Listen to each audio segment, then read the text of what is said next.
Gunnar, Mistress of War. After any conflict, big or small, she would be first on the scene, sussing out the worthy spirits for a free trip to Valhalla.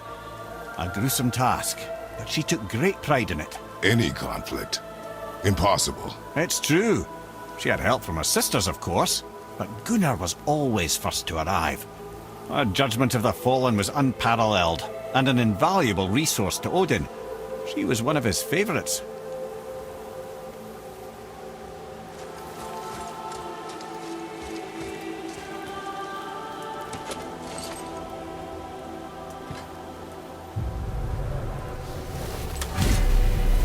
Ah, Gondul.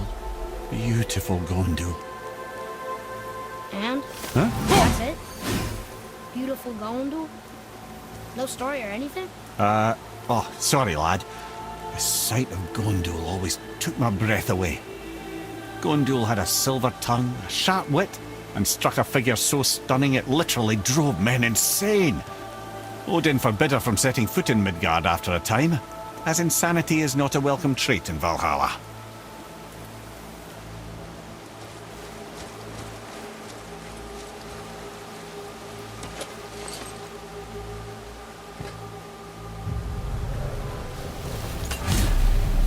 This is none other than Geirdriful, the Master of Arms in Valhalla, responsible for arming and training Odin's Einherjar. His what? His army come Ragnarok. The entire reason Valhalla exists, you see. The Einherjar wait in the Great Hall endlessly, feasting, drinking and fornicating themselves silly. Once Ragnarok begins, Odin calls them into service to fight on his behalf. Geirdriful had her hands full training that lot.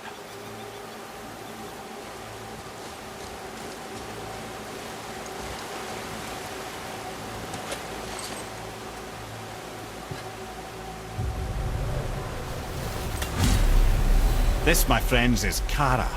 Now, Valkyries are volatile by nature, but Kara, the lass is wild storm personified. A wild storm. Aye, calm and collected. Then the air would shift and the fury of her storm would unleash. It was beautiful in a way, assuming you could find proper shelter. Her tears would cleanse the blood-soaked battlefields.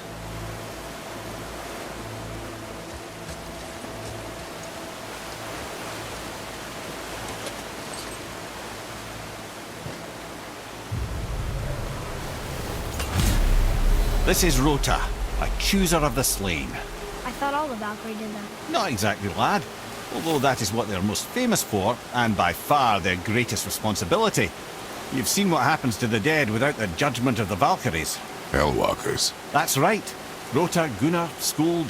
Without them to clean up the aftermath of battle, hell overflows with souls meant for Valhalla. A sorry state of affairs. Rota must be beside herself.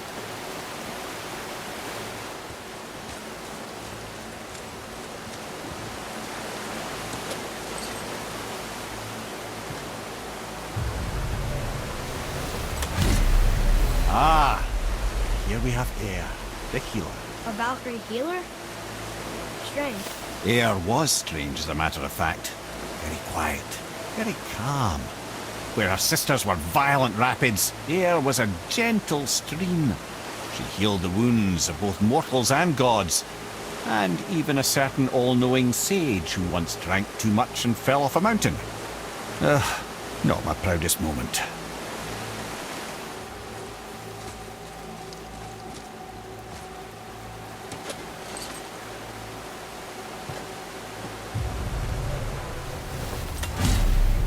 Well, well, Hilda, Mistress of Battle.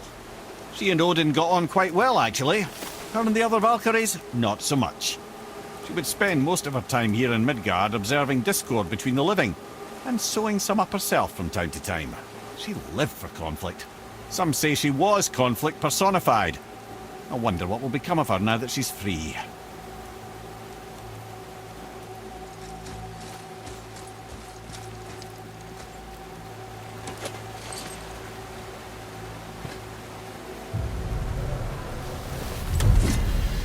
Olrun, once the daughter of a powerful chieftain. She fell defending him during a Reaver attack. Olrun was escorted to Valhalla, where she chose to devote her afterlife to the pursuit of knowledge above all else. Quite unusual behaviour amongst the constant drinking and feasting of her fellow Valhallian denizens. How'd she end up a Valkyrie? Odin. He saw a kindred spirit in Olrun's single-minded pursuit of knowledge. He appointed her as the Valkyrie's resident historian.